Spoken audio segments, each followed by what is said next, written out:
Assalamualaikum warahmatullahi wabarakatuh.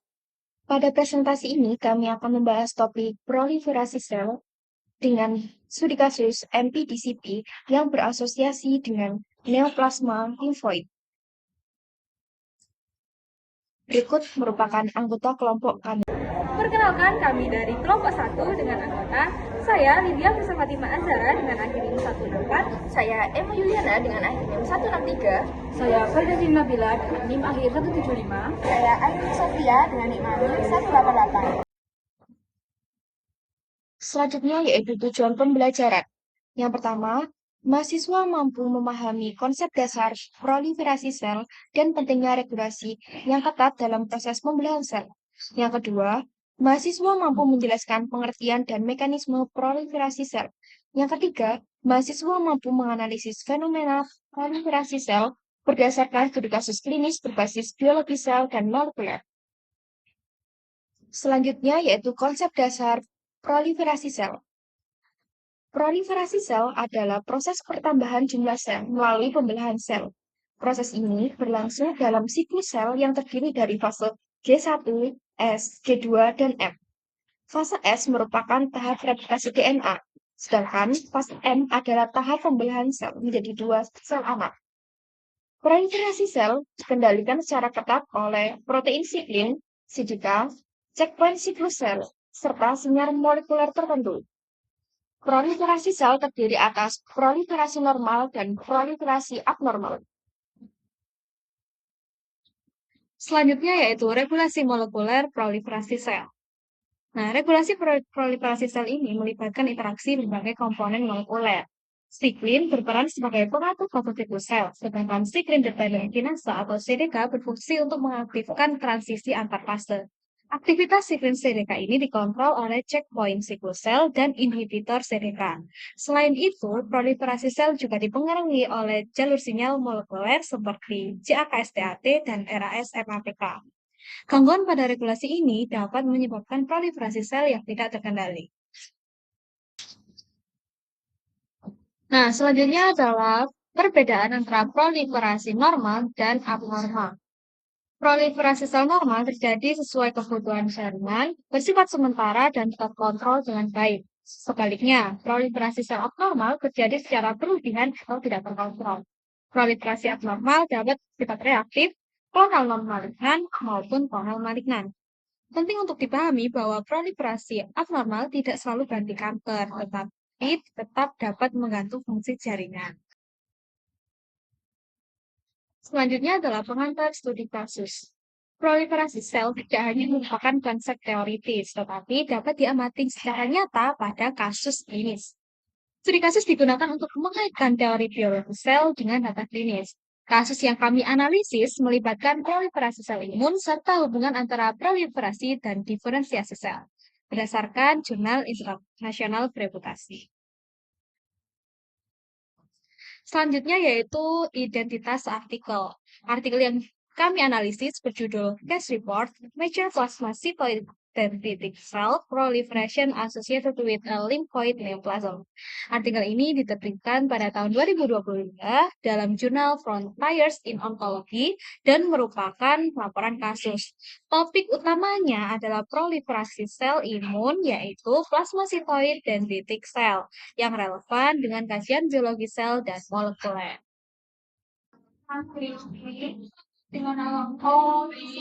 Baik, selanjutnya kita akan membedah sebuah laporan kasus medis yang sangat unik, yakni Major Plasmacytoid Dendritic Cell Proliferation atau MPDCP yang berasosiasi dengan neoplasma limfoid.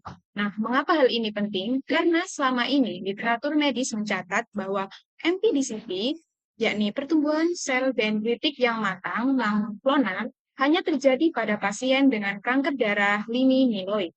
Namun, kasus yang menimpa seorang wanita berusia 51 tahun ini mematahkan teori tersebut. Pasien datang dengan keluhan pansitopenia. Namun, saat sumsum tulangnya diperiksa, tim medis menemukan dua populasi sel yang berbeda. 24% terdiri atas sel blast leukemia dan hampir setengahnya berisi 45% dipenuhi oleh sel plasmasitoid atipikal. Ini adalah pertama kalinya MPDCT ditemukan berdampingan dengan TO. Adapun metode biologi molekuler yang digunakan, yakni menggunakan teknologi Next Generation Sequencing untuk memetakan klonalitas sel T dan panel mutasi canggih yang disebut Hempstead.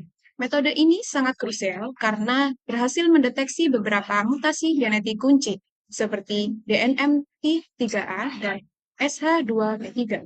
Menariknya, mutasi ini memiliki frekuensi alel atau TAF yang cukup tinggi. Temuan molekuler inilah yang nantinya akan membantu kita menjawab pertanyaan besar. Apakah kedua jenis sel ini muncul secara kebetulan atau mereka sebenarnya berasal dari satu sumber yang sama?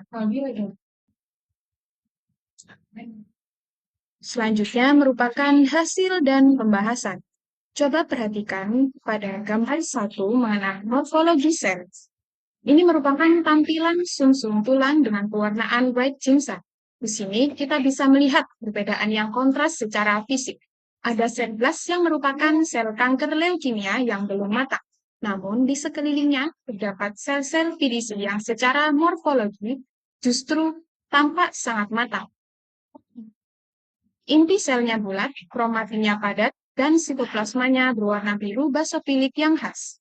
Visual ini menunjukkan bahwa sel PDC dalam kasus ini tidak terlihat seperti sel kanker yang agresif, melainkan lebih seperti sel dewasa yang jumlahnya saja yang berlebihan. Berlanjut ke gambar 2, ini merupakan grafik yang membantu kita memisahkan siapa melakukan apa. Populasi yang berwarna merah merupakan kelompok sel T limfoblastik atau sel kankernya, sedangkan populasi biru merupakan sel PDC. Nah, yang sangat menarik untuk kita amati di sini adalah adanya ekspresi antigen yang menyimpang atau aberran. Sel PDC yang berwarna biru ini ternyata mengekspresikan penanda CD7, CD5, dan CD10. Padahal penanda tersebut biasanya menempel pada sel limfoid. Adanya kesamaan ekspresi marker antara kelompok merah dan biru memberikan sinyal bahwa kedua populasi ini memiliki hubungan yang sangat dekat. Selanjutnya, kita masuk ke gambar ketiga. Perhatikan baris atas, kita melihat kumpulan kecil sel kanker yang positif TDT dan memiliki indeksi Ki67 yang tinggi. Artinya, mereka membelah dengan sangat cepat. Namun, lihat baris bawah sel PDC yang ditandai dengan CD123 dan CD303 yang membentuk agregat atau kumpulan raksasa seperti pulau-pulau di dalam sumsum tulang. Meskipun ukurannya masif dan menguasai 50% area, coba lihat warnaan Ki67-nya di pojok kanan bawah. Hasilnya sangat rendah, di bawah 5%. Artinya, sel PDC ini tidak membelah secara liar. Mereka ada di sana dalam jumlah banyak, tapi dalam keadaan yang matang. Ini penting untuk membedakan dari penyakit ganas seperti BPDCN. Selanjutnya, pada gambar 4, grafik ini menunjukkan frekuensi PDC pada berbagai kondisi. Segitiga hijau mewakili orang normal, dan kotak merah mewakili pasien TIOL pada umumnya.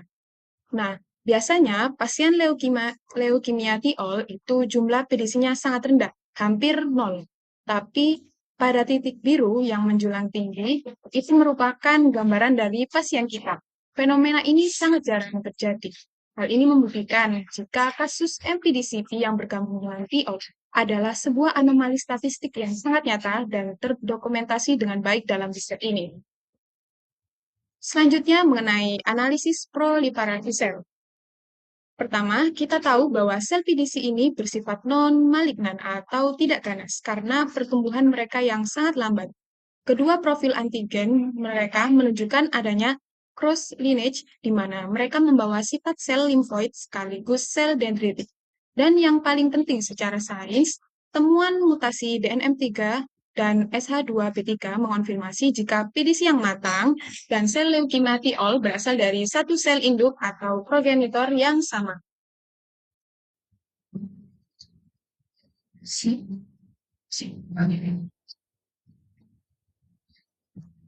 Selanjutnya yaitu dampak dan implikasi.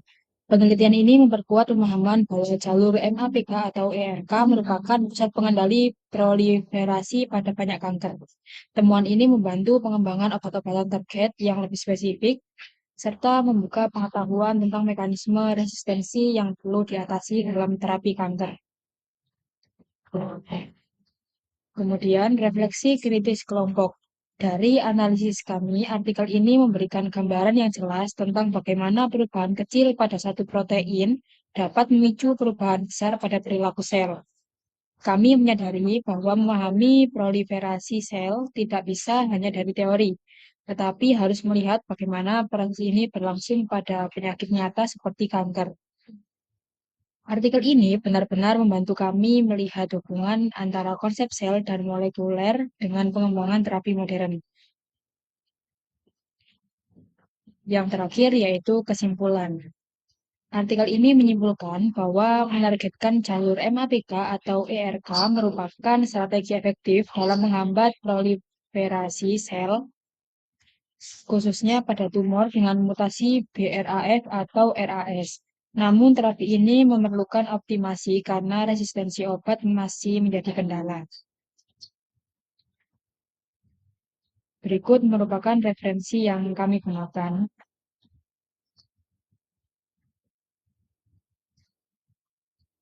Saat semua tak jelas arahnya, kita hanya punya bersama, lewati syurang terjangnya dunia.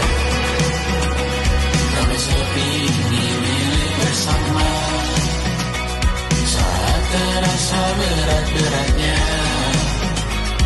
ku tahu kau pun berjuang juga, hadapi semuanya langsung di muka,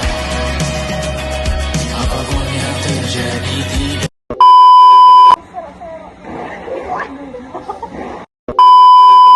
Saya Emma Juliana dengan akhir 1. 3. Saya Lydia Krisangatima Anzara dengan akhir 1. Tak terekam sih kan kayak lagi.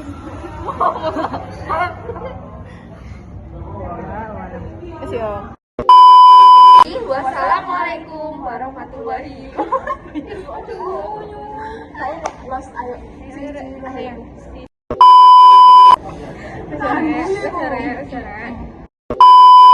Dari kelompok 1.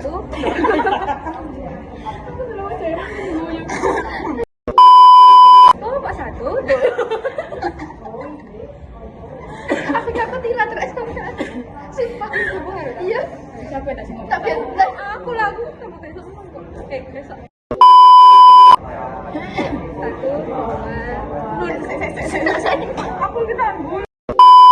Kelompok 1 dengan saya. Perkenalkan, kami dari kelompok 1 Dengan anggota saya.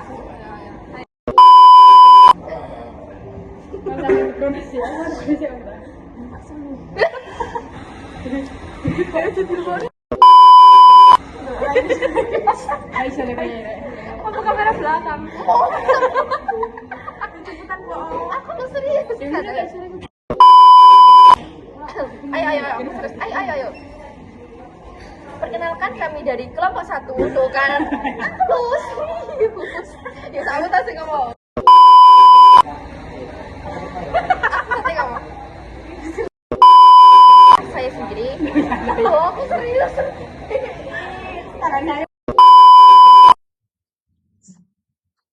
Sekian video dari kami. Terima kasih. Wassalamualaikum warahmatullahi wabarakatuh.